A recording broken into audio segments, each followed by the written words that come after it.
கர்த்தர் நல்லவர். இந்த காலை வேளையிலும் கூட உங்களை வாழ்த்துகிறேன். இந்த நாளிலும் கூட அவருடைய வசனம் சொல்லுகிறது. சங்கீதம் 145 அதனுடைய 19ஆம் வசனம் சொல்லுகிறது, அவர் தமக்கு பயந்தவருடைய விருப்பத்தின்படி செய்து அவர்கள் கூப்பிடுதல்களை கேட்டு அவர்களை ரட்சிக்கிறார். இந்த காலை வேளையில கர்த்தருடைய மகிமை உங்களை பார்த்து சொல்லுகிறது.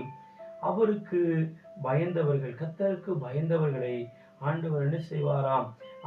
அவருடைய மன விருப்பத்தின்படி, விரும்புகிற எல்லாருடைய மன விருப்பத்தின்படியும் அவர்களுக்கு செய்து அவர்கள் கூப்பிடுதலை கேட்டு அவரை ரட்சிக்கிறார். இன்றைக்கு ஏதோ ஒரு காரியத்துக்காக முறையிட்டு தேவ சுமூகத்துல கதறி இருக்கலாம், அல்லது வேற ஏதோ ஒரு காரியத்துக்காக எங்கேயாவது உதவிக்கு போய் காத்திருக்கலாம்.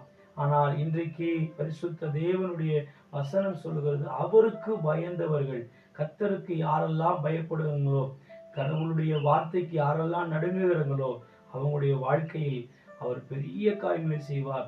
மன விருப்பத்தை நிறைவேற்றுவார், கூப்பிடுதலை கேட்பார், அவர்கள் ரட்சிப்பார். இந்த உண்மையான தேவனை நம்புவோம், அவரை பற்றி கொள்வோம், அவர் மேல் பிரியமாயிருப்போம். இந்த நாளில் கர்த்தர் உங்களை ஆசீர்வதிக்க போதுமானவராக இருக்கிற இடத்துல கண்களை மூடி, பரலோக தேவனே, பரிசுத்த ஆவியானவரே, இந்த காலை வேளைக்காக ஸ்தோத்திரம். இந்த நாளில தேவனே சொல்லுங்க, யார் யார் இது கேட்கிறார்களோ அவருடைய இருதயத்தின் விருப்பங்களை நிறைவேற்றி கொடுங்க. மாறாக உண்மை நேசிக்கிற ஒரு இருதயத்தை அவர்களுக்கு கொடுங்க.